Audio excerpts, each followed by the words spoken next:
வாழ்க வளமுடன்.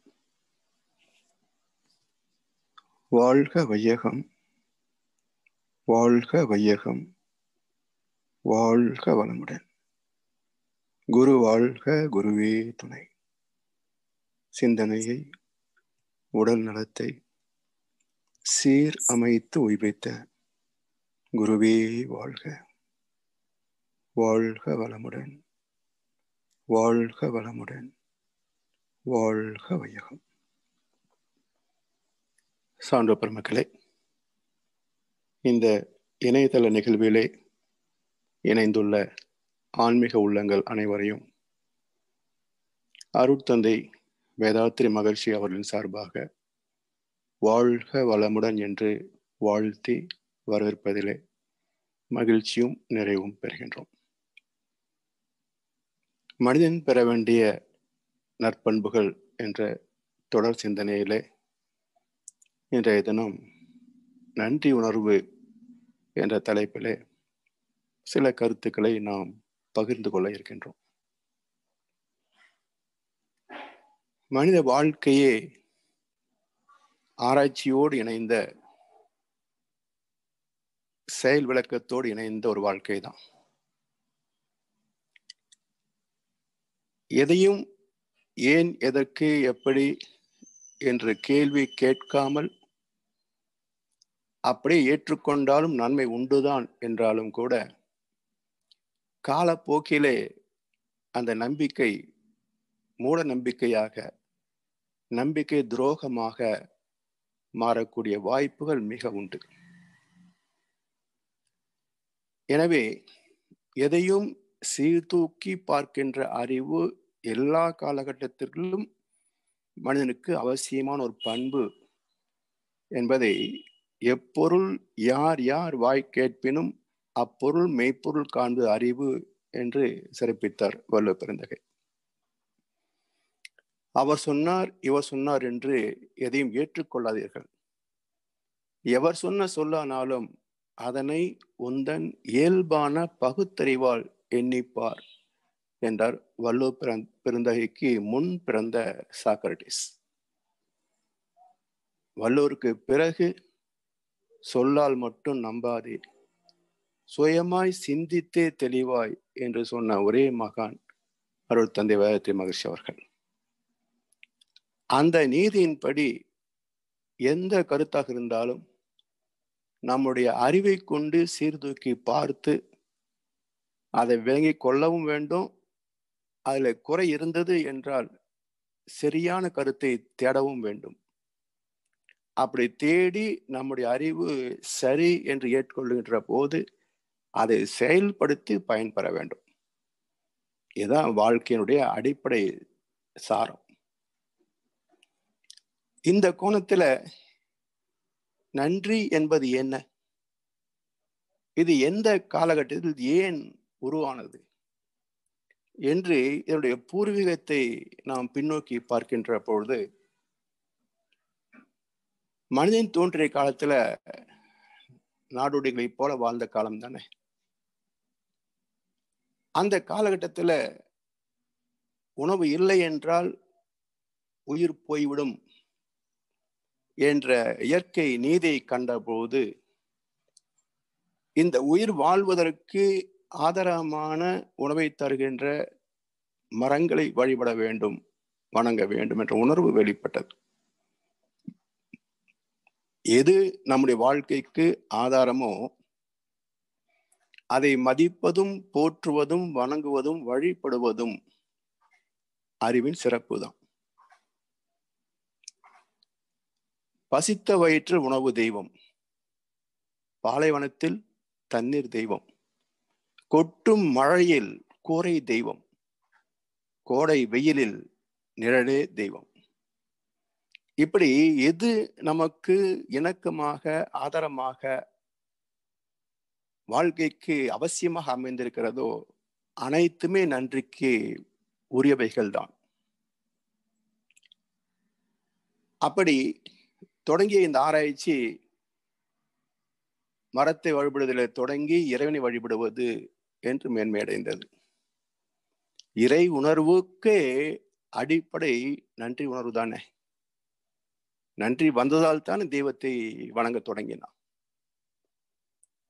இப்படி வாழ்வுக்கு ஆதாரமானதை நன்றி பாராட்டுகின்ற உணர்வு தான் காலப்போக்கில சமுதாய ரீதியாக வருகின்ற போது நமக்கு யாரெல்லாம் நன்மை செய்கிறார்களோ அவளுக்கெல்லாம் நன்றி பாராட்டுவது என்ற பண்பாடாக விரிவடைந்தது. ஒவ்வொரு மனிதனின் உழைப்பும் ஆற்றலும் பலருக்கு சமுதாயத்திற்கு தேவை இருக்கிறது. அதே போல பலரது உழைப்பும் ஆற்றலும் ஒவ்வொரு மனிதனுக்கும் தேவையாக இருக்கிறது.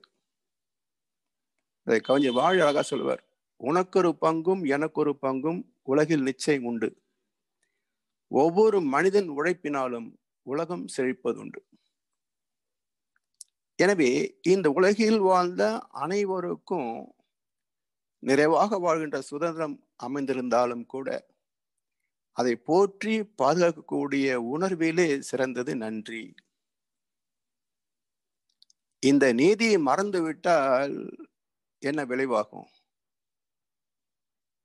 சுயநலத்தின் காரணமாக, பேராசையின் காரணமாக பண்பிழந்து நன்றி கெட்டு தூற்றலுக்கும் அவமானத்திற்கும் ஆளாகும். ஆசை, கோபம், களவு கொள்பவன் பேச தெரிந்த மிருகம். அன்பு, நன்றி, கருணை கொண்டவன் மனித வடிவில் தெய்வம். எனவே யாரிடத்திலே தெய்வீக பண்புகள் இருக்கின்றதோ அவர் நடமாடும் தெய்வமாகவே சமுதாயத்தால் மதிக்கப்படுகிறார். இப்ப தெய்வத்தின் இயல்பு குணங்கள் என்ன? அன்பும் கருணையும் தானே. அனைத்தையும் அரவணைக்கின்ற அன்பு, அதே சமயத்தில் அனைத்து இயக்கங்களுக்கும் ஜீவன்களுக்கும் வாழ்வாதாரமாக இருக்கின்ற அனைத்தையும் வழங்குகின்ற கருணை. இந்த இரண்டும் இறைவனுடைய கொடைதானே. அப்ப அன்பும் கருணையுமான இறைவன் மனிதனாக பரிணமிக்கின்ற போது இந்த மனிதனுக்கு கூடுதலாக அவசியமாகின்ற குணம் என்ன என்றால் நன்றி ஒன்றுதான். ஏன்னா இந்த உடல் பிறப்புக்கு தாய் தந்தை காரணமாக இருந்தாலும் கூட இந்த உடல் வாழ்வதற்கு ஆதாரமான அனைத்து வளங்களும் சமுதாயத்திலிருந்து தான் நாம் பெறுகின்றோம். பிறருடைய உழைப்பால் தான் நாம் பெறுகின்றோம். பிறருடைய கருணையினால் தான் நாம் வாழ்கின்றோம். அதை உணர்கின்ற போது நம்முடைய வாழ்க்கைக்கு ஒரு துணையாக இருக்கின்ற அத்தனை மனிதர்களுக்கும் என்னால் ஆனதை நான் என்ன செய்ய முடியும் என்று சிந்தனைக்கு அடிப்படை நன்றி தானே. எனவே அன்பும் கருணையுமான தெய்வம் மனிதனாக வருகின்ற போது நன்றி இருந்தால் போதும். அதான் கண்ணதாசன் சொன்னார், அன்பு, நன்றி, கருணை கொண்டவன் மனித வடிவில் தெய்வம். தெய்வத்திற்கு அன்பும் கருணையும், மனித வடிவில் வாழ்கின்ற தெய்வத்திற்கு நன்றி மூன்றாவது குணமாக அமைகின்றது. மற்ற அனைத்து குணங்களும் இந்த சுயநலத்தாலும் பேராசையாலும் பிரசவிக்கப்பட்டவையே. அங்கிருந்து பிறந்ததுதான் எல்லா குணங்களும். இதை நமக்கு காலங்காலமாக பல மகான்கள் எடுத்துக்காட்டி கொண்டே இருக்கிறாங்க. இதிகாசம் சொல்லுகின்றோம். உலகத்திற்கு உயர்ந்த இதிகாசங்களாக இந்தியாவில் தோன்றிய 2 இதிகாசங்களை பேசுகின்றோம், ராமாயணம், மகாபாரதம். இந்த இதிகாசங்களின் உட்பொருள் விளங்கிக் கொள்ள வேண்டும்.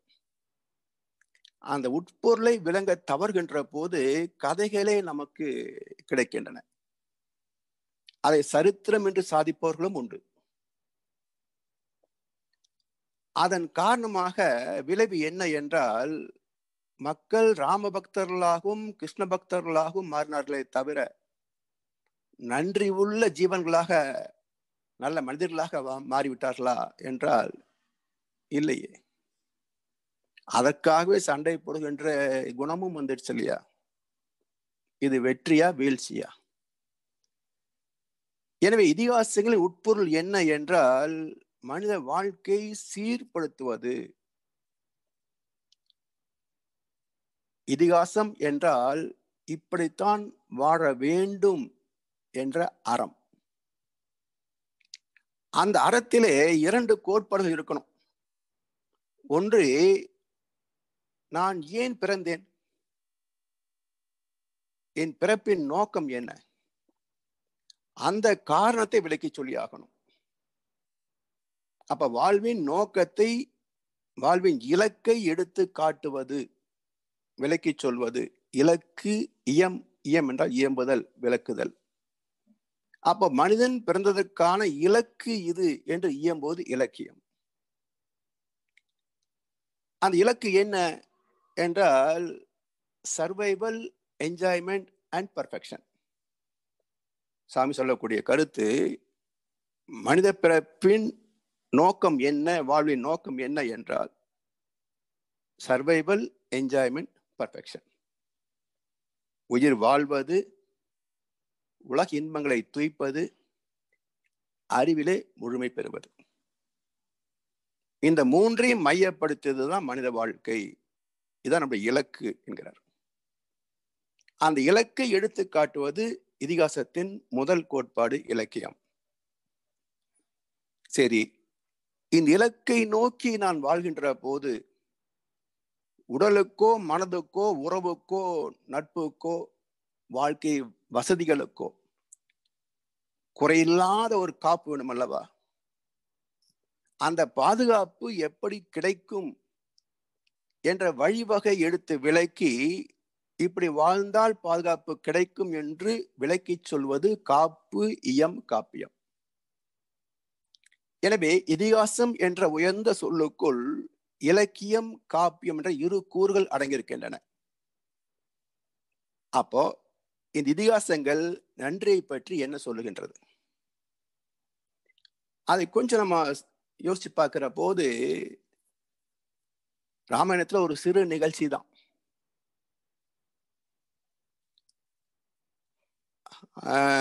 வனவாசத்துல கிஷ்கிந்தைக்கு போறாங்க. சுக்கிரனுடைய தயவினாலதான் இலங்கை அடைய முடியும், ராவணை வெல்ல முடியும்னு பாக்குறாங்க. அப்போ அவனுக்கு விரோதியாக இருக்கிறது அவனுடைய அண்ணன் வாலி. இப்போ வாலியை வதம் செய்து சுக்கிரனுடைய நாட்டை திருப்பி கொடுக்கிறான், அவனுடைய மனைவியை மீட்டு தருகிறான். மழைக்காலம் வந்ததுனால ஒரு 4 மாதம் காட்டிலே மரங்களிலே தங்கி கொள்றாங்க. அப்ப அந்த 4 மாத காலத்துல சுக்ரீவன் பதவிக்கு வந்த மோகம், மது, மங்கை சுகத்துல மூழ்கி விடுகிறான். 4 மாசம் போனதே தெரியல சுக்ரீவனுக்கு. ஆனா ராமலக்கோர்களுக்கோ ஒவ்வொரு சனமும் ஒரு யுகமாக கழிந்து கொண்டிருக்கிறது. 4 மாதம் முடிந்தது, சுக்கிரன்கிட்ட இருந்து எந்த செய்தியும் வரவில்லை. அந்த நேரத்துல சுக்கிரனுடைய அரண்மனையில அவருடைய அமைச்சன் அனுமன், அவர் போய் சுக்கிரனுடைய மது மயக்கத்திலிருந்து அவனை கொஞ்சம் விடுவித்து அறிவுரை சொல்றார். கொடுத்த வாக்கை முன்கூட்டியே காப்பாற்ற வேண்டியது முதல் தரமான நம்பிக்கை. காலம் தாழ்த்தி செய்வது கொஞ்சம் மன்னிக்கக்கூடியது, மறந்து விட்டாலும் தண்டனைக்குரியது என்று நினைவுபடுத்தி அவனை காப்பாற்றினான். அனுமன் மட்டும் அவனுக்கு தக்க சமயத்துல நினைவுபடுத்தவில்லை என்றால் வாலிக்கு வாய்த்த கதி சுக்கிரனுக்கும் வாய்த்திருக்கும். அப்போ ராமபிரானால் பெற்ற நன்மைக்கு சுக்கிரீவன் நன்றி பாராட்ட தவறிய சிறு காலகட்டம் 4 மாசங்கள். ஆனா இந்த நன்றி உணர்வை மிக சிறப்பாக பேசியது என்றால் மகாபாரதம். இதுவரைக்கும் உலகத்துல நன்றி என்ற குணத்திற்கு உயர்ந்த ஒரு எடுத்துக்காட்டு என்றால் கருணை தவிர இவர் யாரை காட்ட முடியும்? அவன் நட்புக்கு மட்டும் இலக்கணம் அல்ல, நன்றிக்கும் இலக்கணம். செஞ்சோற்று கடன் தீர்க்க சேராத இடம் சேர்ந்து வஞ்சத்தில் வீழ்ந்து சாவை சந்தித்தவன். காரணம் என்னன்னா, பாண்டவர்கள் வில்வத்திலெல்லாம் கற்று முடித்த பிறகு எல்லாருக்கும் செய்து காட்டுறாங்க. அப்போ கர்ணன் அர்ஜுனா, நீ செய்த அத்தனை வித்தைகளும் நான் செய்து காட்டுவேன் என்று முன்வருகின்ற போது, எங்கே அவனை மேல விட்டு அர்ஜுனுடைய புகழ் மங்கி போயிடுமோ என்று சொல்லி, நீ உன்னுடைய முகவரி என்ன, அம்மா அப்பா பேர் என்ன என்று கேட்டபோது, அந்த சபையிலே தான் என்னார் என்று அறிமுகப்படுத்த முடியாத அவமானத்தில் குறுகி போகின்றான் கர்ணன். அந்த சந்தர்ப்பத்தில் அவனை அங்கதஸ்து மன்னனாக உயர்த்தி, மன்னனாக ஆகிவிட்டால் அவனுடைய குலம் கோத்திரம் கேட்கக்கூடாது என்பது மரபு. இப்போ அர்ஜுனோட சண்டை போடலாம் என்றான் துரியோதனன். அப்போ ஒரு மிகப்பெரிய சபையில தன் பிறப்புக்கு இழிவு நேர்கின்ற போது அந்த அவமானத்தில் கூனி குறுகுகின்ற ஒரு வீரன், தன் வீரம் அவமதிக்கப்பட்டது மட்டுமல்ல, பிறப்பும் அவமதிக்கப்படுகின்ற காலகட்டத்தில் ஒருத்தன் எழுந்து தனக்கு கை கொடுத்தான் என்றால் அவனுக்கு செலுத்த வேண்டிய நன்றியின் அளவுகோல் என்ன? அதை வில்லுவாரத்துல அழகா சொல்றாங்க. ஆரென்று அறிய தகாத என்னை அரசும் ஆக்கி முடிசூட்டி சீருற திறமும் தனது பெரும் திருவும் எனக்கே தெரிந்தளித்தான். பாரின்று அறிய நூற்றுவர்க்கும் பழி தீர்வென்று பாண்டவர்க்கும் போரென்று அறிந்ததும் செய் நன்றி போற்றாது அவரில் போவேனோ. இது எப்போ சொல்றான்னா, யுத்தத்துக்கு தயாராகிற போது கிருஷ்ணன் கர்ணன் கிட்ட, உன்னுடைய தாய் குந்தி, பாண்டவர்கள் உன்னுடைய தம்பிகள், ஆனால் நீ அவங்க பக்கம் வர்றது தர்மம் என்று பேசுறான். அப்ப சொல்றான், யார் என்ற முகவரி எனக்கு கிடையாது. எங்கே போய் நின்னாலும் யாருக்கு பிறந்தவன் என்று கேள்வி கேட்டு என்னை அவமானப்படுத்தினார்களே தவிர என்னை யாரும் கை தூக்கி விடவே இல்லை. அப்படிப்பட்ட முகவரி இல்லாத என்னை, இகழுக்கு ஆட்பட்ட என்னை புகழுக்கு ஏற்றி வைத்தவன் துரியோதனன். அப்படிப்பட்டவனை விட்டு விட்டு இப்ப நான் பாண்ட பக்கம் வந்தால் செய்நன்றி கொன்றவனாவேன் என்கிறான். அதே போல வலு சொல்வார், நன்றிக்கு வித்தாகும் நல்வொழுக்கம். இப்ப நன்றிக்கு எது அடிப்படை என்றால், யாரிடத்திலிருந்து எந்த நன்மையை பெற்றாலும் அந்த நன்மைக்கு என்ன கைமாறு செய்ய முடியும் என்று காத்திருக்கின்றானே, அந்த ஒழுக்கம் நன்றிக்கு வித்தாகிறது என்று நன்றியின் பூர்வீகத்தை வெளிப்படுத்துகின்றார் வள்ளுவ பெருந்தகை. சாமிஜி ஒரு கவிதை சொல்லுவாங்க, நன்றி கடமை உணர்வு விளைவறிந்து நலம் நாடி செயலாற்றும் நல்விழிப்பு. 3 சொல்றார். நன்றி, கடமை உணர்வு, விளைவறிந்து நலம் நாடி செயலாற்றும் நல்விழிப்பு என்னும் ஒரே நீதியாய் செயலுக்கேற்ப இறைவனே விளைவுகள் ஆகும் உண்மை காணல்.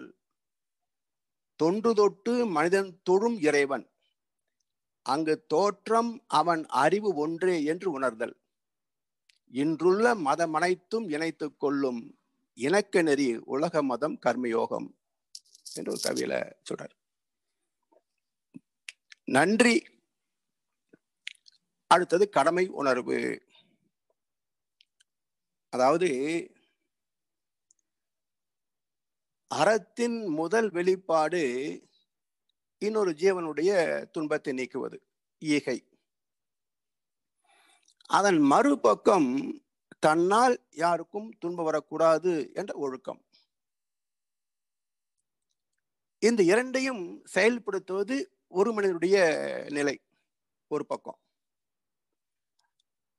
இதோட மறுபக்கம் என்ன? நமக்கு நன்மையை செய்தான், எந்த வகை துன்பத்தை தரவில்லை. அப்படிப்பட்டவனுக்கு நான் என்ன செய்யணும்? அறம் தனி மனிதனை சார்ந்தது. சரி, அந்த அறத்தினால் பயன்பெற்ற இன்னொரு மனிதன், அவன் என்ன செய்யணும்? அதான் கடமை உணர்வு. நான் வாழ்வதற்கு உதவி செய்தவர்களும், எனக்கு எந்த வகையிலும் துன்பம் செய்யாமல் என்னை காப்பவர்களும், அவர்களுக்கு நான் என்ன செய்ய முடியும் என்பது கடமை உணர்வு.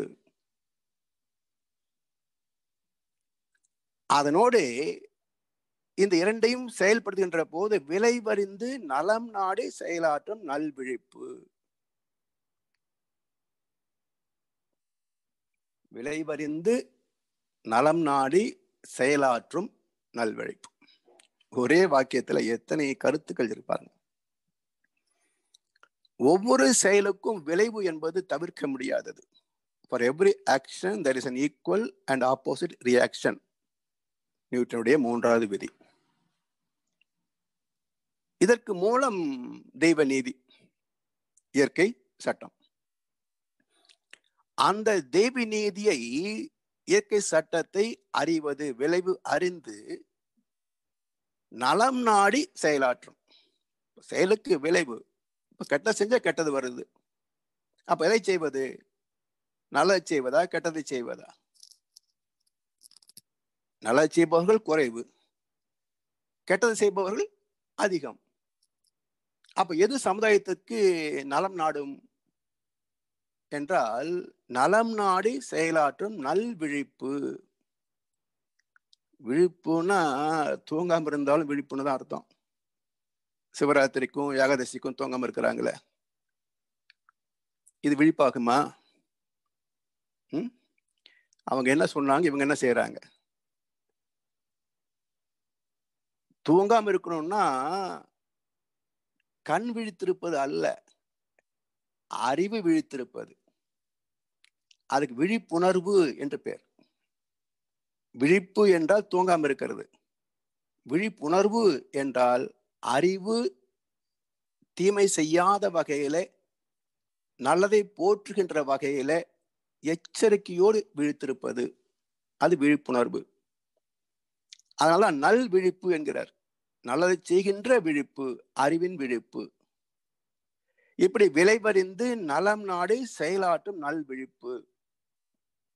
இந்த மூன்றும் ஒரே நீதியாய் செயலுக்கேற்ப இறைவனே விளைவுகள் ஆகும் உண்மை காணல்.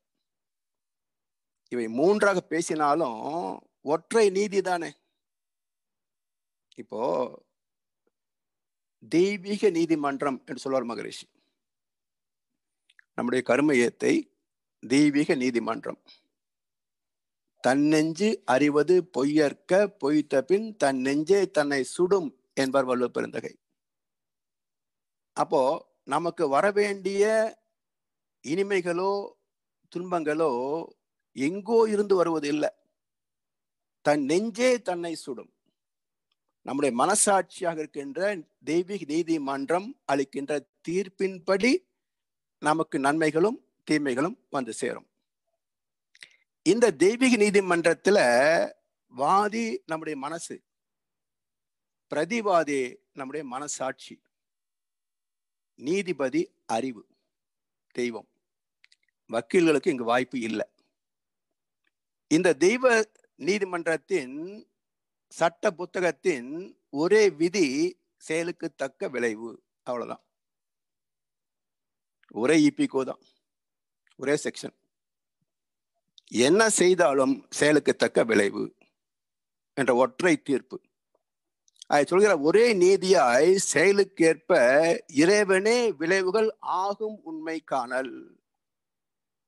அதாவது கஷ்டம் வரும்போது ஓடி ஓடி உருண்டு உருண்டு கும்பிடுறான். இப்போ நமக்கு துன்பத்தை கொடுப்பது யார்? கொடுப்பது யார்? வேற யாரோ கொடுக்குறாங்க இருந்தா நாம் ஆண்டவன்கிட்ட போய், ஆண்டவப்ப அவன் எனக்கு கஷ்டத்தை கொடுக்குறான், செக்கு செக்கு செதில் செதிலாக, குத்து குத்து கூர்வடி பயலால் சொல்லலாம். ஆனா அவனே விளைவாக வருகின்ற போது, தெய்வமே விளைவாக வருகின்ற போது யாருகிட்ட போய் முறையிடுவது?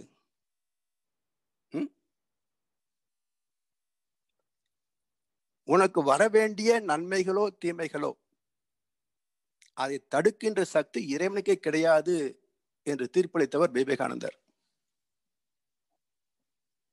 ஏன்னா இந்த விளைவாக வருபவன் இறைவன் தானே. அப்ப யார்கிட்ட போய் முன்னாடி செய்ய முடியும்? எனவே செயலுக்கேற்ப இறைவனே விளைவுகள் ஆகும் உண்மை காணல்.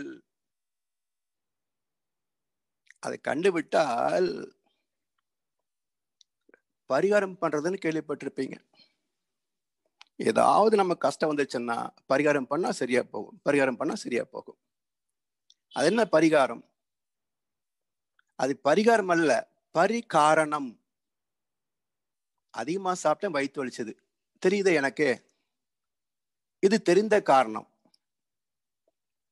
பரிகாரணம் என்றால் இப்ப ஏன் எனக்கு கஷ்டம், விபத்து நடந்தது, ஏதோ ஒரு கஷ்டம் வந்து போச்சு, எனக்கு தெரியல, முன்பின் அறிக்கையே இல்லை.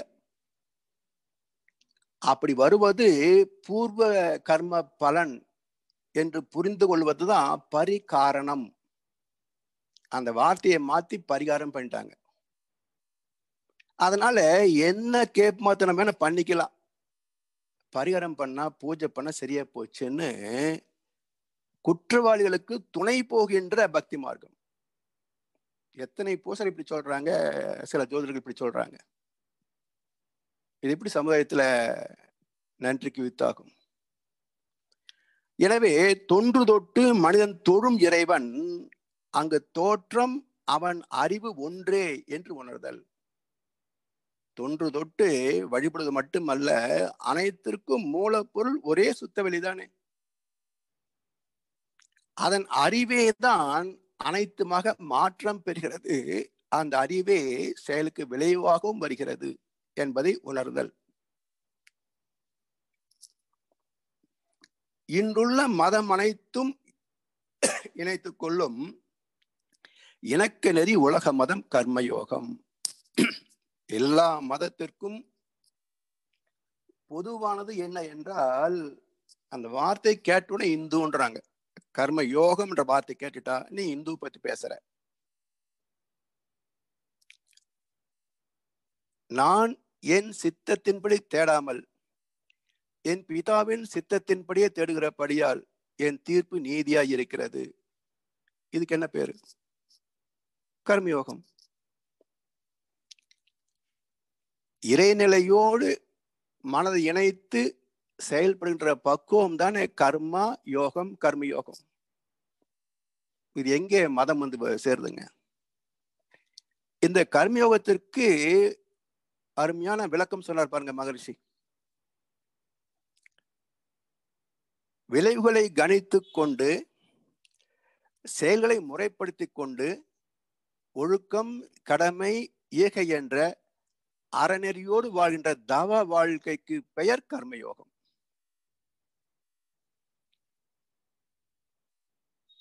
இரண்டாவது மனவளக்கலை புத்தகத்துல கர்மயோகம் தலைப்புல தேடி பாருங்க, இந்த விளக்கம் இருக்கு. விளைவுகளை கணித்துக் கொண்டு செயல்களை முறைப்படுத்தி கொண்டு ஒழுக்கம், கடமை, ஈகை என்ற அறநெறியோடு வாழ்கின்ற தவ வாழ்க்கைக்கு பெயர் கர்மயோகம். அப்ப இதை ஏற்றுக்கொண்டு விட்டால் உலகம் முழுவதும் ஒரே தேவ நீதிக்கு கீழ் வந்துவிடும், மத நல்லிணக்கமே வந்துவிடும். எனவே நன்றி உணர்வு தான் இறை உணர்வுக்கே அடிப்படை. அந்த நன்றியை போற்றுவது கர்மயோகம் என்கின்ற வாழ்வியலை ஏற்றுக்கொண்டு விட்டால் எல்லா சிக்கலும் தீர்ந்து போயிடும். இந்த கருத்துக்களை வள்ளுவப்பெருந்தகை ஒரு அதிகாரமாகவே கொடுத்திருக்கிறார். 11வது அதிகாரம் செய் நன்றி அறிதல் என்று தலைப்பு. அதாவது அந்த தலைப்பிலேயே மிக நுட்பமான செய்தி கொடுத்துட்டார். செய் நன்றி அறிதல், தெரிஞ்சுக்கணும். எது? செய் நன்றி தெரிஞ்சுக்கணும். அப்ப எது நன்றி? இது வரைக்கும் பார்த்த விளக்கம் எல்லாம் நன்றி தான். இந்த செய் நன்றி என்ற வார்த்தை சிறப்பு என்ன என்றால், முக்காலத்திற்கும் பொதுவான காலம் கடந்த வினையெச்சம். செய்த நன்றி, செய்கின்ற நன்றி, செய்ய போகின்ற நன்றி. இப்படி 3 காலத்திற்கும் பொதுவானது செய் நன்றி என்ற வார்த்தை. அப்போ நாம் பிறப்பதற்கு முன் யார் நன்றி செய்தார்கள்? நான் வாழ்கின்ற காலத்தில் யார் நன்றி செய்கிறார்கள்? நான் இறந்த பிறகும் யார் நன்றி செலுத்தப் போகிறார்கள்? பிரபஞ்சம் தோன்றிய சனம் முதற்கொண்டு அழிவு என்று இந்த பிரபஞ்சத்துக்கு உண்டு என்றால், அந்த சனம் வரைக்கும் அனைத்து இயக்கத்திற்கும் தேவையான அனைத்து வளங்களையும் கொடுக்கின்ற ஒற்றை தன்மை சுத்த வெளிதானே. அப்போ செய் நன்றி அறிதல் என்றால், எல்லா காலத்திலும் எல்லா ஜீவன்களுக்கும் வாழ்வு ஆதாரமாக அமைந்திருக்கின்ற தெய்வத்தை அறிதல் என்று பொருள். அந்த தெய்வத்தை அறிவதற்கான துவக்கம் தன்னிலே தொடங்குகிறது. இந்த உடம்புக்கு யாரெல்லாம் நன்மை செய்கிறார்கள்? இந்த மனசுக்கு யாரெல்லாம் நன்மை செய்கிறார்கள்? என் வாழ்க்கைக்கு யார் நன்மை செய்கிறார்கள்? இதிலே தொடங்கி, தன்னிலே தொடங்கி, குடும்பத்திலே மறந்து, சமுதாயத்தில் விரிந்து, இறைவனிடத்திலே முழுமை பெறுவது செய் நன்றி அறிதல். இப்படி நன்மை செய்தவர்களை நினைவு கூர்ந்து காலத்தால் நன்மை செய்கின்ற அற்புதமான நெறியே நன்றி உணர்வு. முதல் கவியில செய்யாமல் செய்த உதவிக்கு வையகமும் வானகமும் ஆற்றல் அரிது என்கிறார். செய்யாமல் செய்த உதவி, இதுக்கு வையகமும் வானகமும் ஆற்றல் அரிது. வையகம் என்றால் இந்த பூமி, வானகம் பிரபஞ்சம், சக்தி களம். தெய்வமே பரிணாமத்தில் அன்பும் கருணையுமாய் பஞ்சபூதங்களாய் ஜீவன்களாய் உயித்து வந்தது சத்து சித்து அனந்தம். இந்த இயற்கை வளங்களை நம்ம வாழ்க்கை வசதிகளாக மாற்றிக்கொண்டு பயன்படுத்துகின்றோம். அப்போ இந்த இயற்கை வசதிகளை வாழ்க்கை வசதிகளாக மாற்றுகின்ற அறிவும் உழைக்கும் திறமும் யார் கொடுத்தது? அதாவது ரோஜர் ஃபெடரர் ஒரு டென்னிஸ் வீரர், கேள்விப்பட்டிருப்பீங்க. அவரு மால்வியா ப்ராஜெக்ட் அப்படின்னு ஒரு அமைப்பில் ஆப்பிரிக்காவில் 50,000 குழந்தைகளை தத்தெடுத்து எல்லா வசதியும் செய்து கொடுத்துட்டு இருக்கிறார்.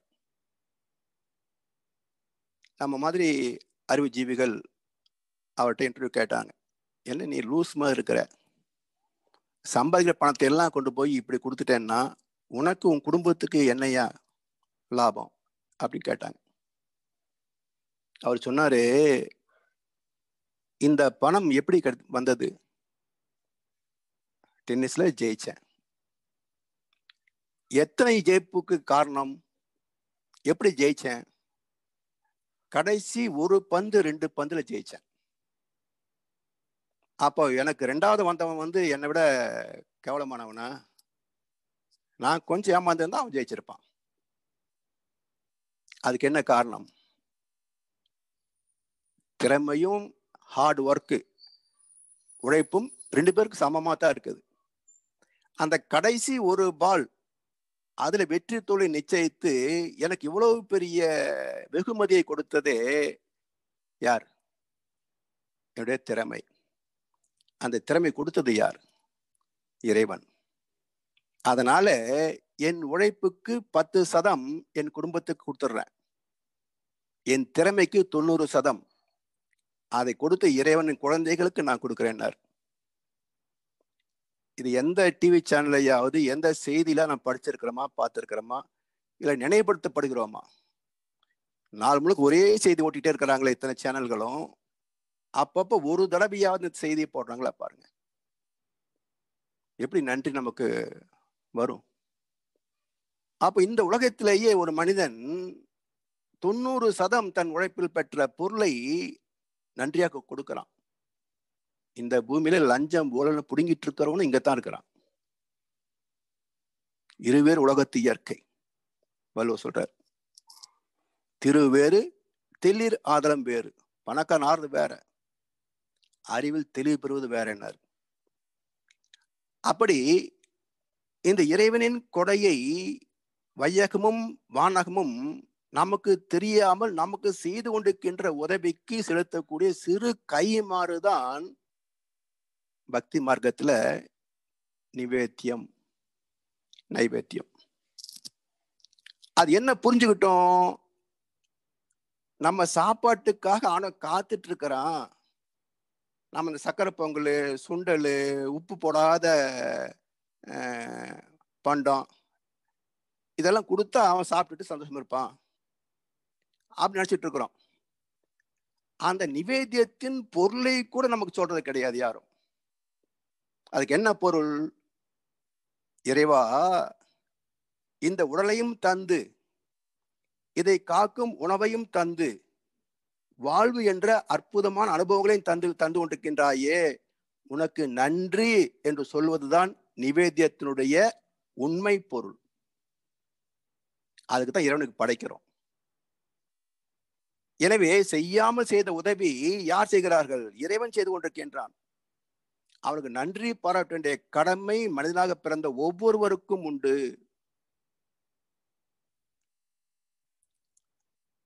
இதுல மகாபாரதத்திலே பாருங்களேன், செய்யாமல் செய்த உதவி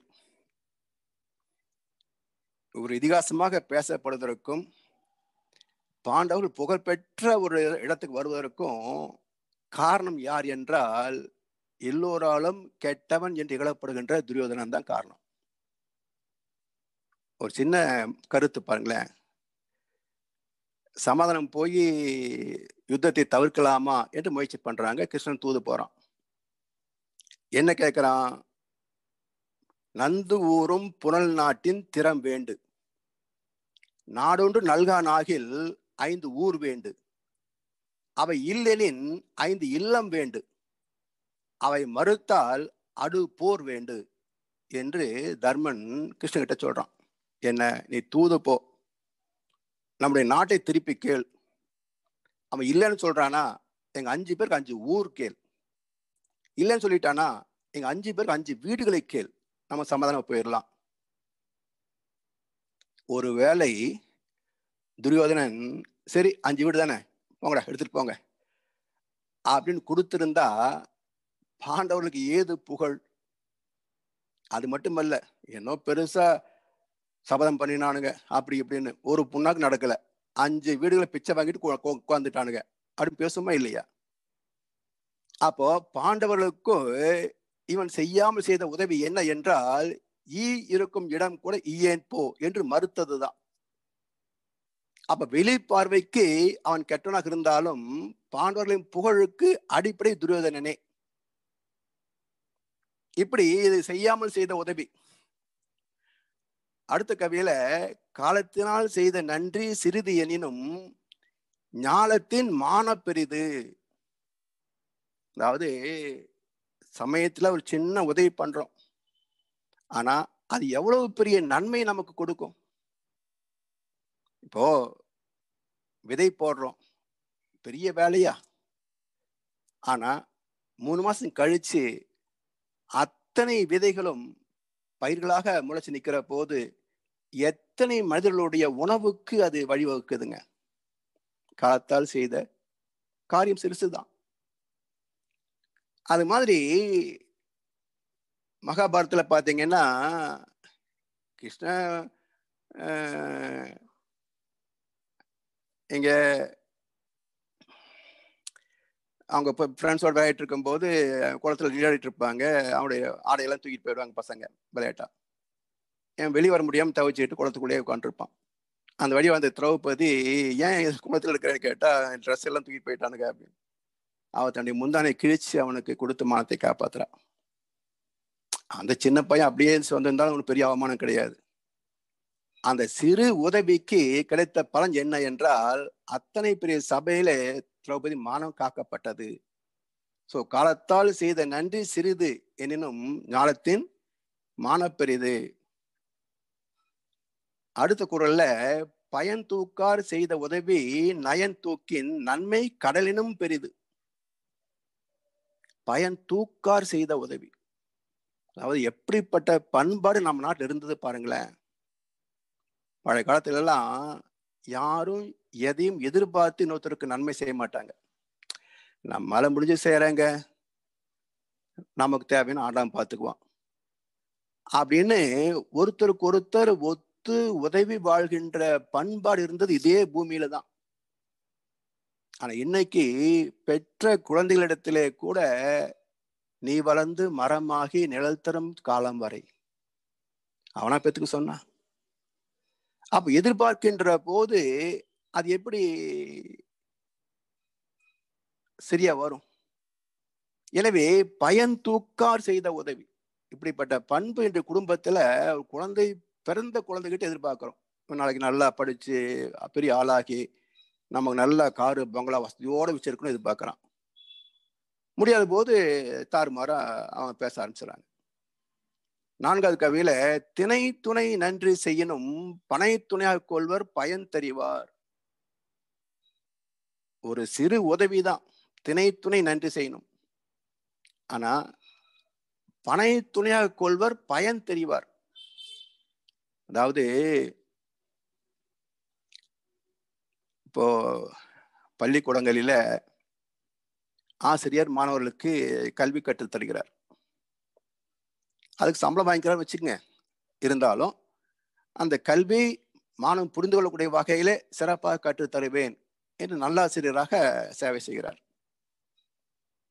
அந்த சிறு உதவி அவர்கிட்ட படிச்ச பசங்க எல்லாம் நல்ல மார்க் வாங்கி நல்ல நிலைக்கு வந்து உயர்ந்த பதவியில் இருக்கின்ற போது கூட அந்த வயோதிக காலத்தை எங்கேயா பார்க்கும்போது, சார் நல்லா இருக்கீங்களா, யாருன்னு தெரியலையாப்பா, சார் உங்க கிளாஸ்ல நான் படித்தேன் அப்படின்ற போது நீங்க இன்னைக்கு என்னை அடிச்சு மிரட்டி நல்லா சொல்லி கொடுத்தெல்லாம் பண்ணல, நான் இந்த அளவுக்கு வந்திருக்க முடியுமா?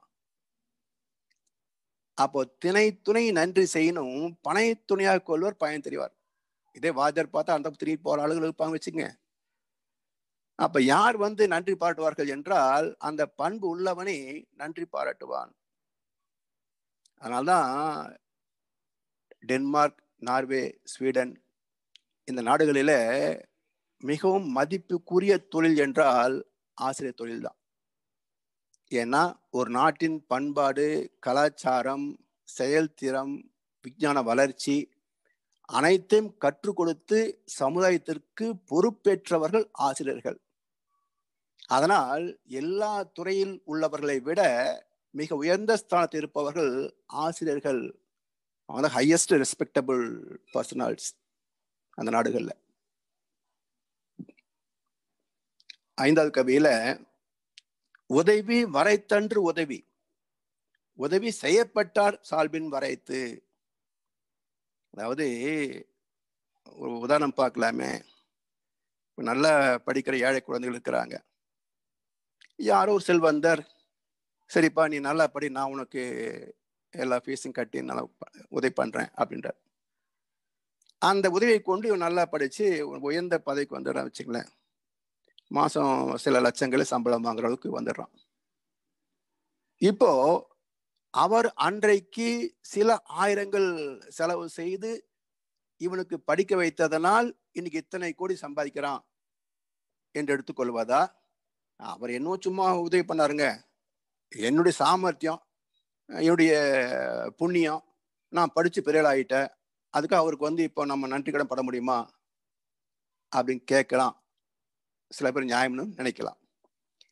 ஆனா வள்ளுவர் சொல்றாரு, அன்றைக்கு அவர் உனக்கு உதவி செய்யவில்லை என்றால் இன்னைக்கு நீ எங்க பிச்சை எடுத்துட்டு இருப்பியோ? அவர் செய்தனால்தான் இன்னைக்கு நீ கோடியை சம்பாதிக்கிற. எனவே உதவி வரைத்தன்று உதவி, அவர் எவ்வளவு உதவி பண்ணினார் என்ற கணக்கு பார்க்க கூடாது. அவர் செய்த சில ஆயிரங்கள் தான், சில லட்சங்கள் தான்.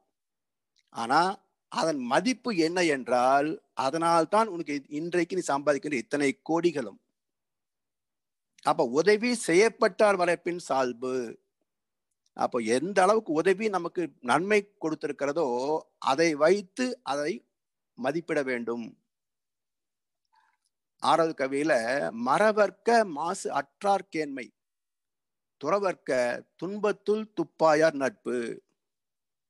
நல்ல மனிதனுடைய சிறப்புகளையும் அவரோடு நமக்குள்ள நட்பின் முக்கியத்துவத்தையும் மறக்க கூடாது. யாருகிட்டையும் எதையும் எதிர்பார்க்காம தொண்டாற்றுகின்ற அறிவு சார்ந்த சாமிஜி மாதிரி பெரியவங்க இருக்காம பாருங்க. அவருடைய துணையை, ஆசீர்வாதத்தை அலட்சியப்படுத்தவே கூடாது. அதே மாதிரி கஷ்டம் வந்த போது நம்ம கூட நிக்கிறாங்க பாருங்க, அந்த உறவு, அந்த நட்பு காலத்தால் நன்றி பாராட்ட வேண்டிய ஒரு அமைப்பு. 7வது கவியில, எழுமை எழுப்பிறப்பும் உள்ளவர் தம் கண் விழுமும் துடைத்தவர் நட்பு. அதாவது எதிர்பாராத வெற்றிகளும் சிறப்புகளும் மேன்மைகள் வருகின்ற போது என்ன சொல்லுவோம்? யார் செஞ்ச புண்ணியமோ நான் இன்னைக்கு நல்லா இருக்கேன் சார், ஆண்டவன் புண்ணியத்தில் நல்லா இருக்கேன் சார் அப்படின்னு சொல்றாங்க இல்லையா? அப்போ யார் செய்த புண்ணியம் அது? இப்போ அப்பா அம்மா பேரு சொல்லிடுவோம் டக்குன்னு, தாத்தா பாட்டி பேரு சொல்லிடுவோம். கொள்ளு தாத்தா பாட்டி பேரு சில குடும்பங்கள்ல சில பேருக்கு தான் தெரியும். பெரும்பாலும் மக்களுக்கு கொள்ளு தாத்தா பாட்டி பேர் தெரியாது, எனக்கும் தெரியாது. அப்போ அதுக்கு முன்னாடி 4, 5, 6 தலைமுறைகள் வாழ்ந்தவங்க பேர் தெரியாது. ஆனா அவங்க செய்த புண்ணியம் இன்றைக்கு நமக்கு வாழ்க்கை சிறப்புகளாக கிடைத்திருக்கிறது. அப்ப எழுமை எழு பிறப்பும், ஒரு மனிதன் சந்திக்கின்ற அனைத்து மேன்மைகளுக்கும் சிறப்புகளுக்கும் வெற்றிகளுக்கும் இவன் மட்டும் காரணம் அல்ல, அவனுடைய பரம்பரையும் காரணம், சஞ்சித கர்மா காரணம். எனவே எழுமை எழு பிறப்பும் உள்ளவர். இன்னைக்கு நான் இவ்வளவு சாதிச்சிருக்கிறேன் அப்படின்னா என்னுடைய முன்னோர் செய்த புண்ணியத்தின் பலன் நான் இன்றைக்கு சாதித்தேன். அந்த கர்ம பலன் சப்போர்ட் இல்லைன்னா என்னுடைய உழைப்பு மட்டுமே இதை சாதித்திருக்காது. தம் கண் விழுமும் துடைத்தவர் நட்பு. எனவே இது போல நம்முடைய தாத்தா பாட்டி அவங்க உதவி செய்து கொடுப்பாங்க இல்லையா? டைரக்ட் கனெக்ஷன், நேரடி தொடர்பு. நம்முடைய 6 தலைமுறை அவங்க வாழ்ந்த காலத்துல அவங்களுக்கு யார் யாரோ உதவி செய்திருப்பாங்க இல்ல, இல்ல இவங்க யாருக்கோ உதவி செய்திருப்பாங்க இல்ல. அந்த கர்ம பலன் எல்லாம் சேர்ந்துதான் நமக்கு இப்போ வாழ்க்கை சிறப்பாகிறது. அதுதான் விழுமும் துடைத்தவர் நட்பு. எல்லா தலைமுறைகளிலேயும் செய்த புண்ணியங்கள் நாம் எனக்கு நன்மையாக வந்திருக்கிறது, அதை மறக்காம இருப்பது நன்றி உடைமை. 8வது கவியில, நன்றி மறப்பது நன்று அன்று, நன்று அல்லது அன்றே மறப்பது நன்று. அதாவது நன்றி மறப்பது நன்று அன்று. மற்றவங்க கிட்ட இருந்து சின்ன உதவி பெற்றால் கூட அவர்களை மறக்காம நினைவு பாராட்டி எப்போ வாய்ப்பு கிடைத்தாலும் திருப்பி செல்வதற்கு தயாரா இருக்கணும். நன்று அல்லது அன்றே மறப்பது நன்று. அவரே என்னப்பா எப்பப்பா தொந்தரவு பண்ணிட்டே இருக்கிற அப்படின்னு கொஞ்சம் நொந்துகிட்டு கொடுத்தாரு வச்சுங்களேன். அன்னைக்கு சும்மாவை கொடுத்தா போய் கேட்டப்ப எத்தனை வார்த்தை பேசினா, இதை மனசு வச்சுட்டு இருந்தா இதை அப்போ மறந்துடணும். அப்போ பிறர் நமக்கு செய்த நன்மைகளை நினைவு கூற வேண்டுமே தவிர பிறர் நமக்கு செய்த துன்பங்களை அப்பவே மறந்துடணும். இந்த பண்பாட்டை ஆரம்பத்தில் ஐயா சொன்ன மாதிரி குடும்பத்துல, உறவு நட்புல எத்தனை பேருடைய சகாயத்தை எடுத்துக்கொண்டு நம்ம வாழ்ந்துட்டு இருக்கிறோம். அதெல்லாம் நினைச்சு பார்க்காம கொஞ்சம் கோபம் வந்தாலோ ஆசைப்பட்டாலோ உடனே எடுத்துரிஞ்சு பேசுறமே. அதாவது எங்கள் ஆஃபீஸில் ஒரு முறை லஞ்ச் ரூமில் பேசிட்டு இருக்கும்போது ஒரு அம்மா வந்து பேசிட்டு இருந்தாங்க. என்ன அப்படின்னு கேட்டேன். அவங்க அண்ணனுக்கு திருமணமாகி வீட்டுக்கு வந்திருக்கிறாங்க. அப்போது அந்த அண்ணியானவங்க பரிமாறும்போது இலையை திருப்பி போட்டாங்களாம். உடனே இந்த அம்மா கேட்டாங்களா, அம்மா உங்கள் அம்மா உனக்கு இப்படித்தான் சொல்லி கொடுத்தாங்களா அப்படின்னு கேட்டேன் அப்படின்னாங்க. அதில் என்னம்மா இருக்குது, இலை திருப்பி போட்டோ போகுது, இப்போ என்ன பெரிய பிரச்சனை? இதெல்லாம் தெரிஞ்சுக்க வேண்டாமா, உங்களுக்கு எல்லாம் தெரியுமா அப்படின்னு கேட்டேன். எங்களுக்கெல்லாம் எங்கள் அம்மா நாள் சொல்லி கொடுத்தா வளர்த்தாங்க. இல்லைம்மா, உனக்கு உங்கள் அம்மா ஒன்றும் சொல்லித்தரல அப்படின்னு. அது என்ன? இப்படி பேசினா அந்த பொண்ணோட மனசு எவ்வளோ நோகும் அப்படின்றது உங்கள் அம்மா சொல்லி தரலையே உனக்கு அப்படின்னு. நான் ஒன்றும் பேசலை. அது மாதிரி சிறு சிறு தவறுகளை கூட பஞ்ச் டயலாக் பேசுகிறோமே தவிர அந்த கேட்பவருடைய மனசு எவ்வளோ புண்படும். அதனால்தான் உணர்ச்சி வயப்படுகின்ற போது வாயை திறக்கக்கூடாது. மிகப்பெரிய தர்மம் அது. மனசுல 1000 வரும், அதுல ஒரு வார்த்தை வெளிவிட்டா கூட ஆறாதே நாபினால் சுட்டபடு. அதனால வாய் இறுக்கி மூடிட்டு பிளாஸ்டரை போட்டு ஒட்டிக்கிட்டா சும்மா இருக்கணும். இல்லை எங்கேயாவது தனியா போய் வாய் விட்டு பேசிடலாம். ஆனா உறவு நட்புகிட்ட வாயை திறந்து பேசக்கூடாது. அத மகாபாரதத்துல விதுரஞ்சன்ற ஒரு கதாபாத்திரம், அவன் வந்து இந்த திருதராஷ்டிரன் பாண்டு பரம்பரையில பிறந்தவன் தான். ஆனா ஒரு பணிப்பெண்ணுக்கு பிறந்தவன். ஆனா தர்மவான், எப்பவும் சத்தியத்தை பேசுவான். அது திட்டு பசங்களுக்கு பிடிக்காது. அதனால ஏதாவது நல்லா சொல்லும் போது, நீ சரியான அம்மாவுக்கு பிறந்திருந்தா பரவாயில்ல, நீ தாசிக்கு பிறந்தவன் தானே, நீ இப்படிதான் பேசுவ அப்படின்னு அவனுடைய பிறப்பை இழுத்து பேசுவது திருதராஷ்டிரனுக்கும் ரொம்ப சர்வசாதாரணம். அதே துரிதனும் செய்வான். அரண்மனைக்கு வயிறும் ஐவருக்கு நெஞ்சும் அப்படின்னு திட்டுவான். இப்படி பேசிய போது என்னைக்கா அவன் விட்டுட்டு போயிருக்கான்னு பாத்தீங்கன்னா இல்லை. ஏன்னா உன் கூட பிறந்தவன் நான். நீ இப்படித்தான் பேசிட்டே இருக்கிற, பிறப்புல இருந்து இப்படிதான் பேசிட்டு இருக்கிற. ஆனா உனக்கு கண் மாதிரி நான் தான் இருந்து பாதுகாக்க வேண்டியிருக்குது, நீ கண்ணில்லாதவன்.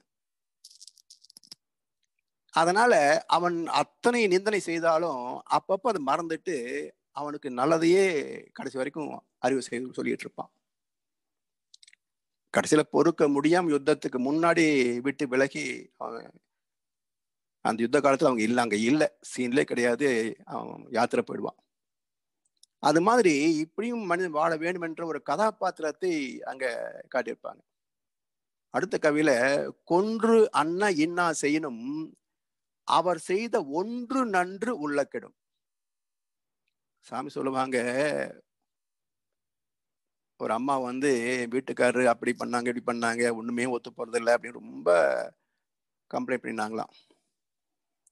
சாமிஜி வந்து அதெல்லாம் விட்டுருங்கம்மா, உங்களுக்கு எப்போ கல்யாணம் ஆச்சு? இத்தனை வருஷம் ஆச்சு. அப்ப நீங்க எப்படி இருந்தீங்க? 10ஆம் கிளாஸ் படிச்சிருந்தேன். இப்ப என்ன பண்ணிட்டு இருக்கிறீங்க? காலேஜ்ல லெக்சரரா இருக்கிறேன். எப்படி படிச்சீங்க? அவர் தாங்க ஸ்கூலுக்கு கூட்டு போடுவாரு, காலேஜுக்கு கூட்டு போய் விட்டாரு, படிப்பெல்லாம் செலவு பண்ணினாரு. அப்ப இவ்வளவு நல்லா செஞ்சிருக்கிறாரு, நீங்க சின்ன சின்ன விஷயத்தெல்லாம் எடுத்து பெருசா பேசுறீங்களேம்மா அப்படின்னு சாமி கேட்பாங்க. அந்த அம்மா சொன்னாங்க, சாமி இது வரைக்கும் நான் இதை யோசிச்சே பார்த்தது இல்லை, இன்னைக்கு மட்டுமே நான் பார்த்தனே தவிர எனக்காக அவர் கல்யாணம் பண்ண காலத்துல இருந்து எவ்வளவு பொறுத்து கஷ்டப்பட்டு எனக்காக செலவு பண்ணாரு அப்படின்லாம் நினைச்சு பார்த்ததே இல்லை. இனிமே நான் அதை நினைச்சு பார்த்து நல்லபடியா இருந்துப்பேன் அப்படின்னு நம்ம சொன்னாங்களா. அது மாதிரி இந்த ஒரு கவி, கொன்று அண்ணா இன்னா செய்யணும், அவர் செய்த ஒன்று நன்று உள்ள கெடும். அதாவது கொலை செய்து விட்டா நமக்கு வாழ்க்கை முடிஞ்சு போகுது இல்லைங்களா? அது மாதிரியான துன்பத்தை செய்திருந்தாலும் இவன் ஏற்கனவே நமக்கு ஏதாவது ஒண்ணு செஞ்சிருக்கானா நல்லது அப்படின்னு தேடி பாருங்க. அந்த ஒன்றை நினைத்து பார்த்தீங்கன்னா இன்னைக்கு செய்த தவறு பெருசா தெரியாது அப்படின்றாங்க இந்த குரல்ல. இப்போ கொலைகாரன் சொல்றோம், அப்ப அவங்ககிட்ட அன்பு இல்லை, கருணை இல்லை, நன்றி இல்லை. அவர் பாவி. அந்த பாவி தன் குழந்தை நல்லா இருக்குன்னு தான் நினைக்கிறான். அப்ப அன்பு இல்லாத ஜீவன் உண்டா, நன்றி இல்லாத ஜீவன் உண்டா அப்படின்னா இல்லை.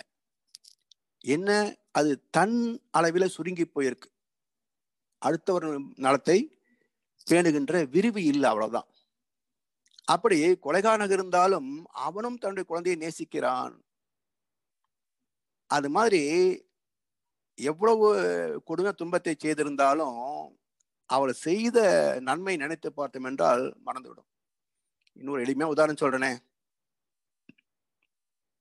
தினசரி எத்தனையோ பார்க்குறோம், படிக்கிறோம், கேட்குறோம். இவ்வளவு லட்சம் கோடி ஊழல் பண்ணிட்டாங்க, இவ்வளவு லஞ்சம் வாங்குறாங்க, இவ்வளவு அயோக்கியத்தனம் பண்ணினாங்க, அடாவடித்தனம் பண்ணினாங்க, எல்லாம் சரி. ஒருவேளை நாம் ஈரான்லயோ ஈராக்கிலேயோ பிறந்திருந்தா நம்ம எப்படி இருந்திருப்போம் நினைச்சு பாருங்க. எந்த சனம் எங்க குண்டு வெடிக்கும், யார் சாவான்னு தெரியாத ஒரு யுத்த பூமியில அங்கேயும் மக்கள் வாழ்றாங்கல்ல. அதை நினைச்சு பார்க்கிற போது லஞ்சம் போல தானே போனா போகுது போ, அட்லீஸ்ட் நம்ம நிம்மதி இருக்கிறதுக்காவது இடம் கொடுத்து வச்சிருக்கிறானே அப்படின்ற அந்த நிம்மதியில இவர் செய்கின்ற அத்தனை கோடி ஊழல்களும் மக்களால் மன்னிக்கப்படுகிறது. கடைசி கவியில என்னன்றி கொன்றார்க்கும் ஓய்வு உண்டாம், ஓய்வு இல்லை செய் நன்றி கொன்ற மகற்கு. இந்த தலைப்பின் சரியான பொருள் இந்த குரலை தான் கொடுத்திருக்கிறார். கடைசி குரலை கொடுக்கிறார். என்னன்றி கொன்றார்க்கும் ஓய்வு உண்டாம். எந்த நன்றியை மறந்தாலும் அவனுக்கு மன்னிப்பு உண்டு, விமோச்சனம் உண்டு. ஆனா ஓய்வு இல்லை, அவனுக்கு மன்னிப்போ விமோச்சனமே கிடையாது. எப்போ? செய் நன்றி கொன்ற மகற்கு.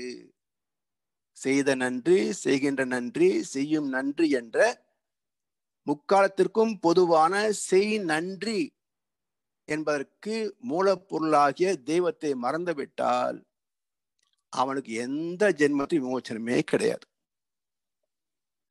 அதனால்தான் உலகம் ஏன் இத்தனை துன்பங்களை சந்திக்கிறது? புயலுக்கு மேல புயல், பிரச்சனைக்கு மேல பிரச்சனை, ஒண்ணு விட்டு அடுத்த பிரச்சனை, அடுத்த பிரச்சனை விட்டு அடுத்த பிரச்சனை, ரெடியா இருக்கு பிரச்சனைகள். ஏன் இத்தனை பிரச்சனை நமக்கு? ஏன்னா தெய்வத்தை மறந்த மக்கள்.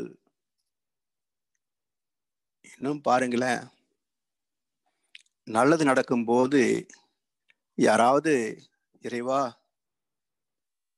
நீ எனக்கு கொடுத்துருக்கிற இவ்வளவுக்கு நான் ஒர்த்தா, என் திறமைக்கு இவ்வளவு கிடைக்குமா, இவ்வளவு அள்ளி கொடுத்துருக்க இறைவா உனக்கு நன்றி என்று யாராவது நினைச்சு பார்க்கறானா? ஆனா ஒரு சின்ன கஷ்டம் வந்துட்டா யாருக்கு நான் தீங்கு செய்தேன் இறைவா, நாட்டில் யார் குடியை நான் கெடுத்தேன் இறைவா, ஊருக்கு நான் என்ன செய்தேன் இறைவா, என்னை உனக்கு கூட பிடிக்கலையா இறைவான்னு கேட்கறான் இல்ல, கேட்கறான் இல்லையா? அப்ப என்னுடைய நன்றி எங்க நினைச்சு பார்த்தான்? நான் பிறந்தது முதல் கொண்டு இந்த சனம் வரைக்கும் நான் வாழ்ந்து கொண்டிருக்கிறேன் என்றால் என் தேவைகள் அனைத்தையும் யார் கொடுக்கிறாங்க? மக்கள் மூலமாக இறைவனே கொடுக்கிறான். அவனல்லால் புவி மேலே அணுவும் அசையாது. நீ போய் இவருக்கு உதவி செய் என்று ஒரு எண்ணத்தை அவன் மனசிலே தோற்றுப்பவனே இறைவன் தானே.